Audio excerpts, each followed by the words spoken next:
What's up, guys? It's Tracker. We're on the Toy Lab. I am, of course, wearing my Poe X-Wing flight hoodie because we're building this today. So this is a Metal Earth kit. Now, I've seen these before, but I had no idea that they had the Star Wars IP until I met the company at Toy Fair. And what better kit to build as an initial review of their products than the BB-8 model? So this is, of course, the BB-8 model by Metal Earth. It is a 3D modeling kit. It claims that there is no glue or solder needed to attach this. It's mostly a series of folding tabs. So without any more talking about it, let's get inside this product and actually build it. I think it's going to be a ton of fun. Okay, so sheets are out, and there is a little bit of a learning curve to this kit, both in just getting the things off of the sheet and then in figuring out kind of how to fold them and how to contour them. It can be tricky at times, but as a general rule, the etched side is the outward facing side. It is the most detail. And once we put these two body panels together, we kind of get that rough orb. And the rest is just attaching these plate panels to the holes in that to give him a lot of detail and really bring his body module to life. And that's easy at first because you have all these holes to reach through with your needle nose, but then it becomes progressively more difficult as you run out of angles to cinch him up. So I found that kind of rolling the ball as I was putting it together made that easier to get the overall shape, but not too terribly difficult at all.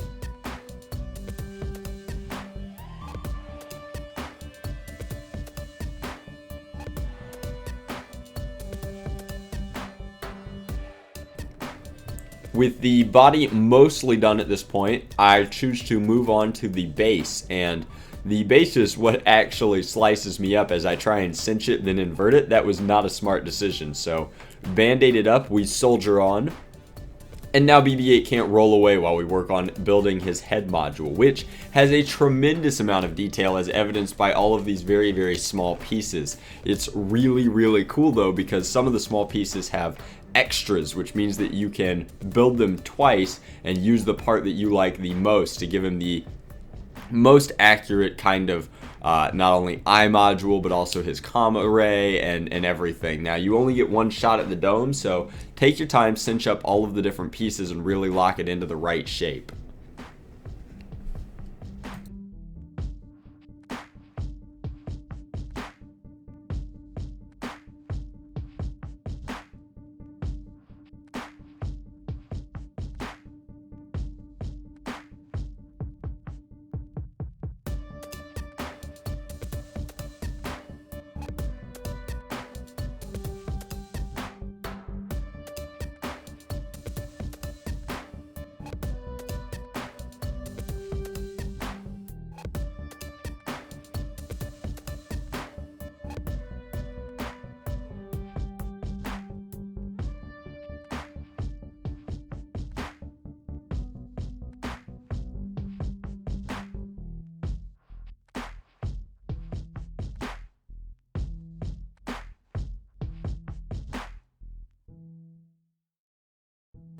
And so that's it. With a little bit of neatening up, this is in fact the droid we were looking for all along.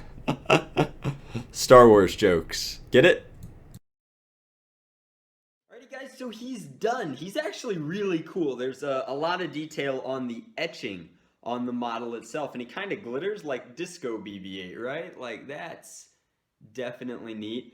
His face has two levels for this eyeball type piece, and then the antenna fit in the back. Like, just a lot of little things going on here that make him cool, and the nature of the kit allows you to get that kind of detail. Now, I didn't mention it, but the kit is for ages 14 and up, and there's a good reason for that.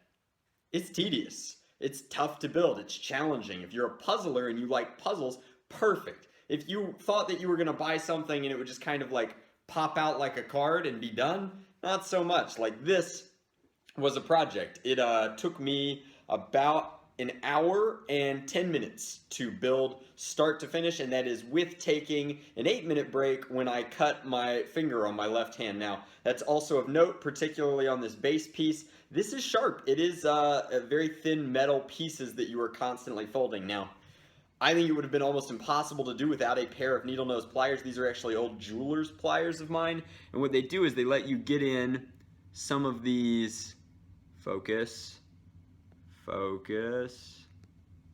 there we go. They let you get in some of these tabs here and twist them, right? So that you can almost cinch the metal together at some of these joints. And I'm not perfect. You can see in my making of this that I didn't get all of the folds perfectly, and not everything overlaps exactly how it should. And then particularly at the top, like I bent too much on the top there. So again, not perfect, but I love him. I think that he's really cool. And for like a model like this of BB-8, I mean, if you compare it to like what a plastic toy that's painted costs, this is far more unique and costs about the same. So I think that Metal Earth is doing something really, really neat with their kits. I'd love to build a more complicated one because, again, I like puzzles, and that's kind of what it is. It's sort of like a build your own model kit. It's not necessarily a toy in the traditional sense, but for adults, I think this is a great toy. Not only do you get the pleasure of building something that is challenging at certain points, but you also get the pleasure of having just an awesome desk toy to set wherever you like, and it's a good conversation piece, and you can tell people like, by the way, I made metal droid here. So this BB-8 was all my work. He might not be the neatest Metal Earth BB-8 out there, but I definitely am very happy with him, and he will be joining the rest of my droid collection. So huge thanks to Metal Earth for giving us the opportunity to review one of their products. Would love to work with them again in the future. Was a ton of fun, kind of half puzzle, half desk toy, and certainly targeted for an older audience. But I hope you guys enjoyed. I hope you guys kind of enjoy some of these puzzle type toys on the Toy Lab. Obviously, like, it's the kind of thing that I like, so it winds up here pretty often, but BB-8 was a great segue into that, and I really hope that you guys liked watching him come together. The angle was kind of weird at times because I kept having to move it closer to me to really see some of those absolutely teeny tiny pins, and then get in there and kind of spider them through some of these flaps on the body so that I could twist them and cinch them together. But now he's very solid. So BB-8 and I would like to thank you very much for watching, and hopefully you enjoyed.